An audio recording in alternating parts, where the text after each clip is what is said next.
Nak, palihog ko sa tubig na. Ay, wala pala gininaog si Albert. Ay pa, dito daw mag-Christmas lunch si Albert o iyang girlfriend. Magtagalog tayong lahat dito ha, kaya hindi daw makaintindi ng Bisaya yung girlfriend niya. Balay nato tapos kita mag-adjust. Uy, huwag ka magganyan sa bisita. Girlfriend yun ng kuya mo. Ma, pa, girlfriend ko po si Sheila. Hello po, Merry Christmas po. Nagdala po ako ng gift para sa inyo. Uy, salamat Sheila. Ano ka?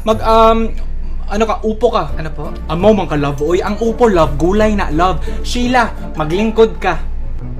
Ma, ang ibig sabihin ng lingkod sa Tagalog is parang gusto mong pagsilbihan kayo ni Sheila. Ang gusto sabihin ni Mama Sheila is umupo ka daw. Ay, okay. Sige po, sige po. Sheila, giluto namin ang paborito ni Albert, Christmas ham with pineapples and chicken inasal. Magkuha ka lang ng madami ha, wala kang hiya. Ay, ang ibig sabihin ni Mama, wag ka daw mahiya. Oy, Sheila, feel at home ha. Dara, sa'yo ang pinakamalaking paa. Paano nalaman ng tatay mo na malaki yung paa mo? Ay, hindi Sheila, ang ibig sabihin